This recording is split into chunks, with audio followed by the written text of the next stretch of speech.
Donk Nation, Jax and Janet's greetings and welcome to your daily dose of Donkey with Ginger. It's your boy, the Viking Donkey, bringing you the BugCap after a win in Vegas. Quite possibly Justin Fields' last start if things go the Steelers' way, as it sounds like Russell Wilson be taking over. Bug, how'd you feel about this 32-13 really dominant win by the Steelers with maybe a little assist from the Zebras?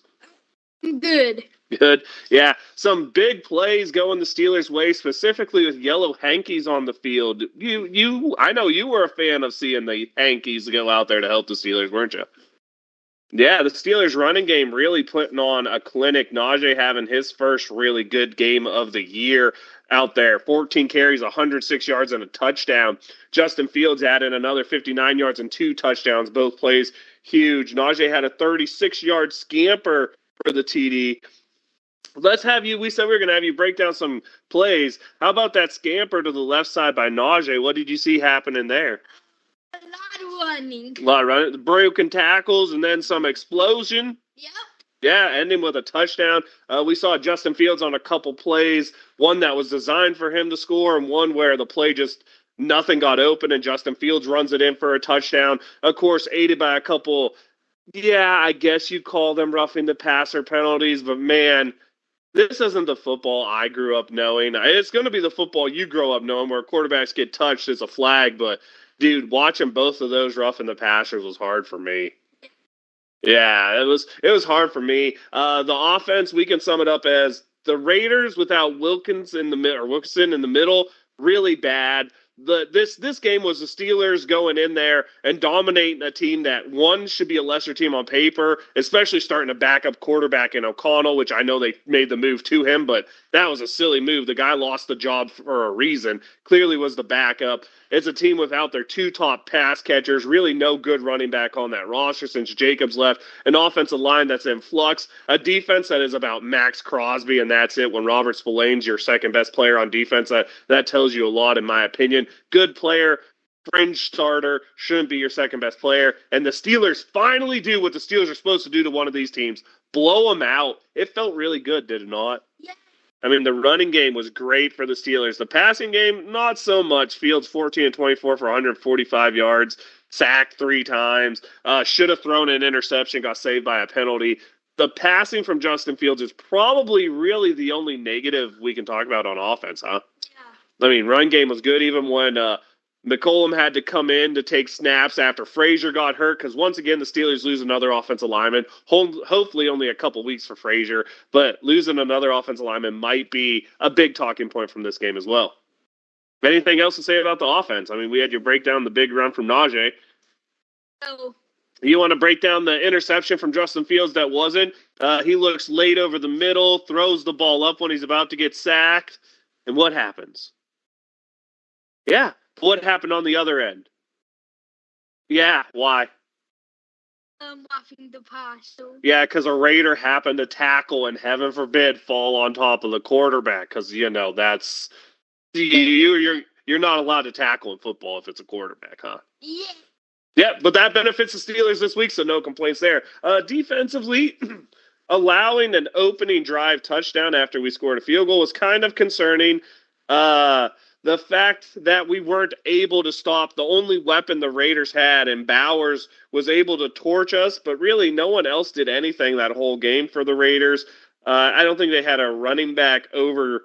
I think that a dual average 6 yards a carry. Madison ended up scoring a touchdown, but the defense, what we should talk about is Cam Hayward had a good game, as you expect in a team like this. Only 1 sack while being ahead is a little concerning. The Steelers need to step that up a little bit. The interception, of course, Jackson adds another interception. He's been picking up the INTs, the pickup we got for trading Deontay Johnson. Still a little sketchy in coverage, but getting the INTs is good to see, huh? Yep.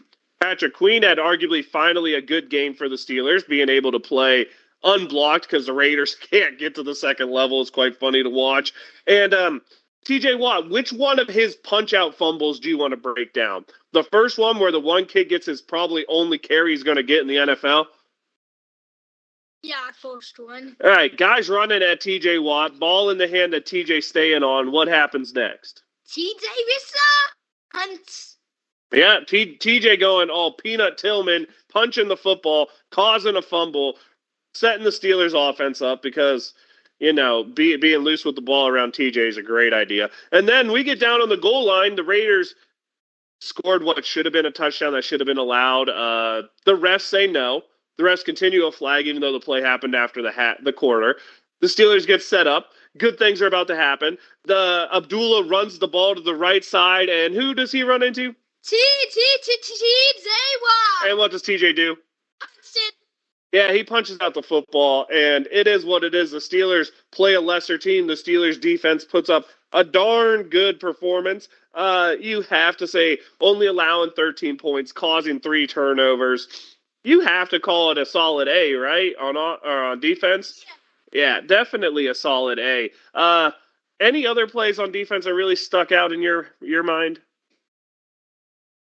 No. No, I mean, Aiden O'Connell looked terrible for the Raiders. The Steelers didn't give him anything. They couldn't get a running game going. And you can see why the Raiders decided to trade Devontae Adams because they ain't going anywhere this year. I'm still a little confused how this team beat the Baltimore Ravens watching them, as that was really the only really good game they played. But they were healthy then. Devontae Adams, Jacoby Myers. That offense is a lot more explosive with 3 actual pass catchers. But you take them when you get them. You beat them the way you can. The Steelers hold Max Crosby in check because they were just chipping him all day, not letting him get anywhere. Offensively, I guess we should give out our grades there. The running game gets an A for sure, maybe an A plus, scoring 3 touchdowns and averaging about 6 yards a carry.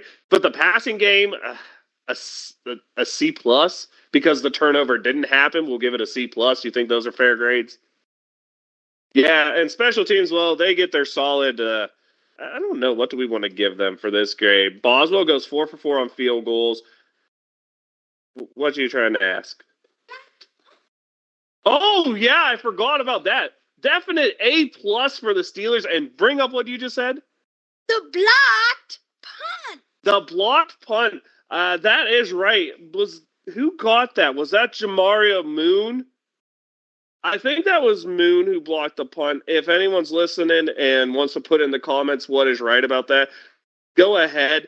I forgot about the blocked punt. I can't believe I did that. But you're right. We had the blocked punt into the special teams, and they have to get an A plus, right? I mean, for sure. That is Boswell doing Boswell things, blocking punts.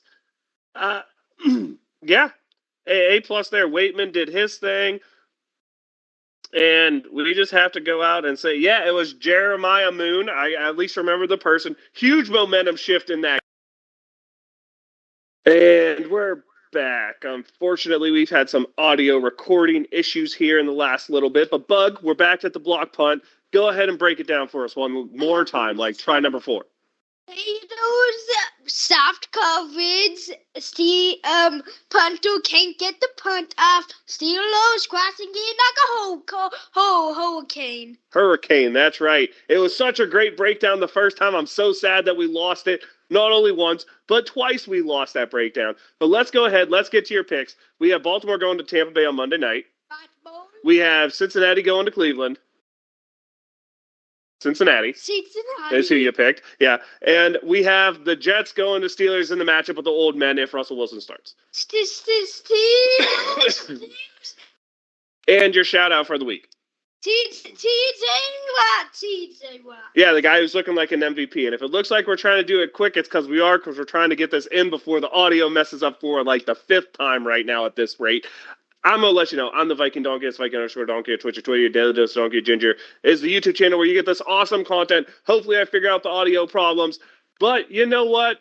It's that time. Bugboo, let them know. Wave them if you got them. Steelers Nation.